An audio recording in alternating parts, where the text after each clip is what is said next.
రజనీకాంత్ గారు 1950లో డిసెంబర్ 12న జన్మించారు. ఆయన అసలు పేరు శివాజీరావు గైక్వాడ్. ఆయన పుట్టిన ఊరు బెంగుళూరు. ఆయన మిడిల్ క్లాస్ ఫ్యామిలీలో పుట్టిన చిన్నోడు.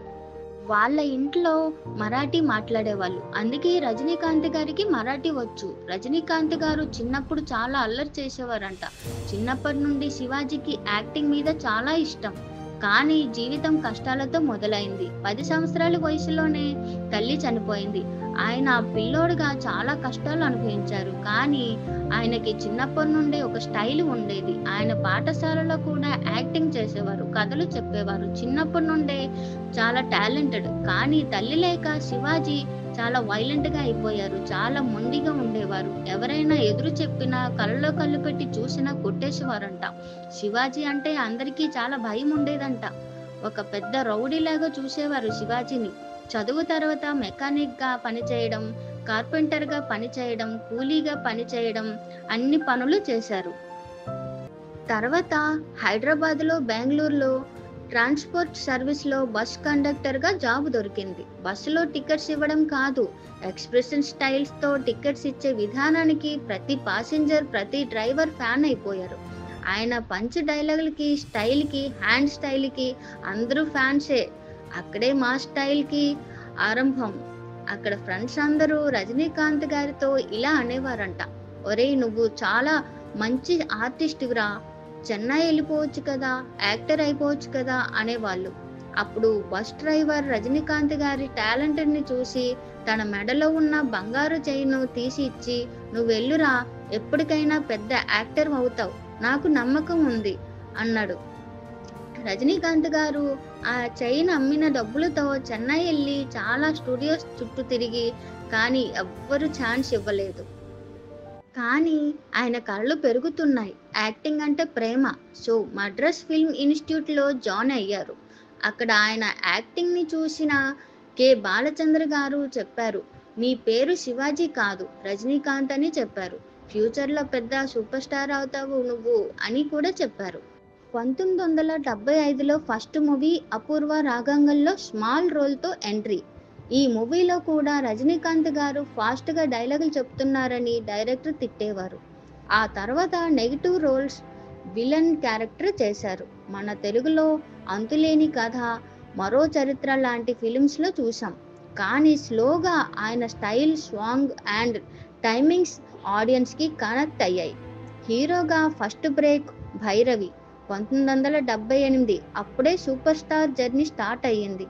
ఆ టైంలో రజనీకాంత్ గారికి ఒక ప్రొడ్యూసర్ ఒక రోల్ ఉంది, చేస్తావా, 2000 ఇస్తా అన్నారు. అప్పుడు రజనీకాంత్ గారు చేస్తాను కానీ 1000 రూపాయలు అడ్వాన్స్గా ఇవ్వండి అన్నారు. అప్పుడు ఆ ప్రొడ్యూసర్ రేపు సెట్కి రాగానే ఇస్తాను అన్నారు. నెక్స్ట్ డే రజనీకాంత్ గారి కోసం ఒక కారు పంపించారు. రజనీకాంత్ గారు వెళ్ళారు. మేకప్ రూమ్లో ఉన్నప్పుడు 1000 ఇంక ఇవ్వలేదేంటి అంటే, ప్రొడ్యూసర్ గారు వచ్చాక ఇస్తారు, మీరు మేకప్ వేసుకోండి అన్నారంట. అప్పుడు రజనీ గారు నాకు అడ్వాన్స్ ఇస్తేనే చేస్తాను అన్నారు. అప్పుడు ఆ ప్రొడ్యూసర్ పెద్ద కారులో వచ్చి, మేకప్ వేసుకొని అన్నావంట ఏంటి, ఒక 4 సినిమాలకి ఇంత బలుపా, నా సెట్ నుండి వెళ్ళిపో, నీకు ఏం రోల్ లేదు అన్నారు. కారు కూడా పంపించను, నడిచి వెళ్ళు అన్నారు. అప్పుడు రజనీకాంత్ గారు చాలా ఫీల్ అయ్యారు. ఎలాగైనా సక్సెస్ అయ్యి చూపించాలని చాలా కష్టపడ్డారు. సక్సెస్ అయ్యాక చాలా కాస్ట్లీ కారు వేసుకొని అదే సెట్, అదే ప్రొడ్యూసర్ ముందుకి వెళ్ళారు.